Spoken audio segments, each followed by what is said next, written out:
আসসালামু আলাইকুম, আমি আরাফাত আমিন। আজকে কথা বলবো রিয়াল মাদ্রিদ ভার্সেস আসানসোনার ম্যাচ নিয়ে।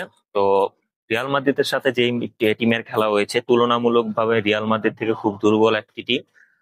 এই যে ম্যাচে আমরা দেখলাম জাভি আলোনসো আপনার 4-3-3 নেমেছে। জাভি আলোনসো কিন্তু আপনার 3-3 খেলে না। জাভি আলোনসোর যেই ম্যাচগুলো আমরা দেখেছি বায়ার লেভারকুসেনে, মূলত এই জাভি আলোনসো 3 ম্যান ডিফেন্স নিয়ে খেলে এবং আপনার রাইট মিডফিল্ডার, লেফট মিডফিল্ডার নিয়ে মিডফিল্ডে একটি স্ট্রং বিল্ড আপ করে তারপরে ম্যাচ খেলে। কিন্তু জাভি আলোনসো একটু ডিফেন্সিভ খেলা খেলছে, মানে জাভি আলোনসোকে লেভারকুসেন আমরা এভাবে দেখিনি।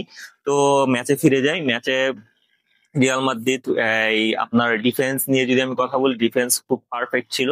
যেখানে ডিন হুইসেন কিন্তু আপনার এই টনি ক্রুজ লেভেলের খেলা খেলেছে, মানে একজন ডিফেন্ডার থেকে এত অ্যাকুরেট পাস।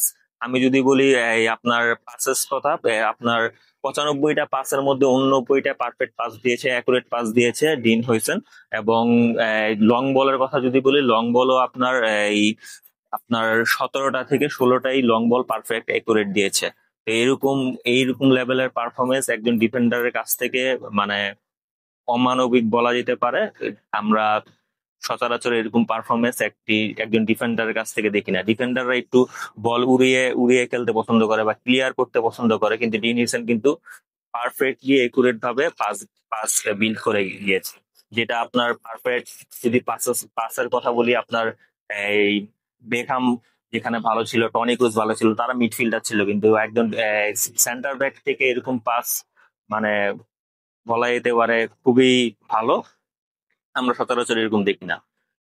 যদি মিডফিল্ডের কথা বলি, মিডফিল্ডে কিন্তু আপনার ডিফেন্সিভ মিডে ছিল চুয়ামেনি, ভালো খেলেছে। আবার যদি আপনার আদার্স যে ডিফেন্স সেন্টার মিডফিল্ডার বলি, আপনার বালওয়ার্দে এবং গুলার খুবই ভালো খেলেছে। এবং এইদিকে এমবাপ্পে খুব ভালো খেলেছে, যদিও যে পেনাল্টি থেকে গোল দিয়েছে রিয়াল মাদ্রিদ, পেনাল্টিটা তো ই ছিল, পেনাল্টি ছিল কি ছিল না কি ছিল, তারপর মানে এটা part of the game, penalty পেয়েছে। যেই পেনাল্টির গোলে রিয়াল মাদ্রিদ জিতেছে। কিন্তু রিয়াল মাদ্রিদ যে ধরনের টিম, এভাবে জিতার মতো টিম না। রিয়াল মাদ্রিদ যেরকম খেলে, রিয়াল মাদ্রিদ সেরকম খেলতে পারেনি। আপনার যদি এই গোল ক্রিয়েশনের কথা বলি, গোল চান্স অনেক ক্রিয়েট করা হয়েছে, কিন্তু আপনার ফিনিশিং করার ওরকম অ্যাবিলিটি রিয়াল মাদ্রিদের দেখিনি, যেটা আমরা কার্লো অ্যানচেলত্তির যুগে দেখেছি।